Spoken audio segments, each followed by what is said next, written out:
Hello, my name is Amanda, and we are WACEAM Incorporated, here to present our findings for Toys Fun, which plans to integrate their culture with the Chinese. The Chinese structure is functional, which consists of a hierarchical division of powers of the functions. The advantage is that it's specialized between the functions for each topic. The disadvantage is that it's disconnected from the rest of the business without information flowing. When information can't flow between the business, it hinders the organization from reaching its full potential. In the United States, it is a divisional structure, which allows for more communication but still has a specialization. We recommend that Toys Fun should implement the divisional structure in China with separate divisions such as electronics, books, etc. Toys Fun will appeal to the Chinese work culture by using a divisional structure to reduce conflict with employees. Next, Waleed will talk to you about the culture in China. Thank you, Amanda.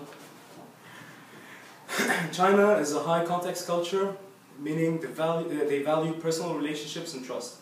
They prefer meeting outside work hours, establishing strong personal relationships before any business proposals are set forth. China is a collectivist culture where they function as a whole rather than individually. Guidelines are not definite, allowing a laid-back workforce, not pressuring deadlines. They also prefer high-power distance between employees and managers, causing a formal respect to the higher up. In China, uncertainty is accepted and tolerated. Next, Caitlin will inform you about the American culture and how we propose to solve the issue. Thank you. U.S. is a low-context culture that relies on expertise and performance. They prefer to get right down to business before developing relationships. Americans have a monochronic time orientation, and it is important to always be punctual. They view time as definite, and a person that arrives late can be seen as disrespectful and rude. United States is an individualistic culture where personal development is a primary focus.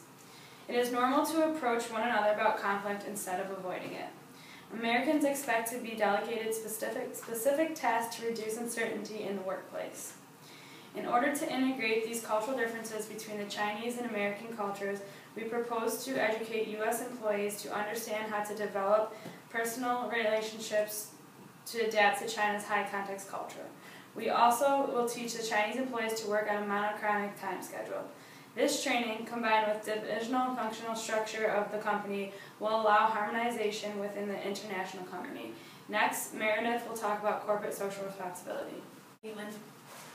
Toys Fun needs to be aware that many U.S. companies that manufacture in China have been associated with mistreating their workers. Some companies include Nike, Walmart, Timberland, and Huffy Bicycles. Toys Fun will run the risk of negative reputation if this issue is not addressed properly. We propose that Toys Fun practices good corporate responsibility by maintaining equal rights within the workforce.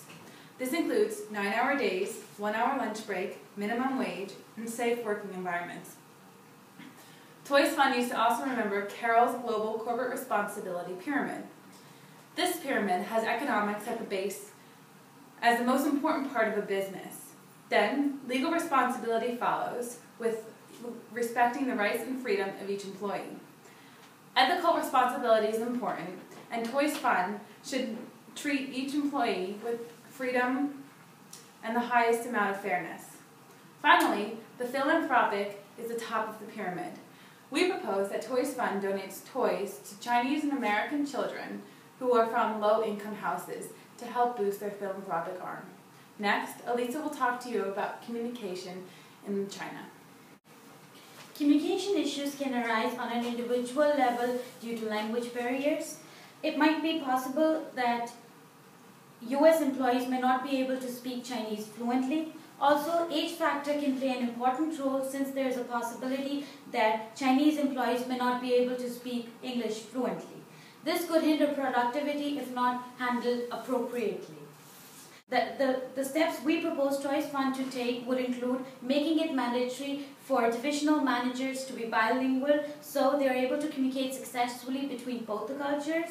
Also, Chinese employees would be given special training which would help them to communicate and understand the company's jargon in English. If you have any questions, please don't hesitate to ask. Thank you for your time.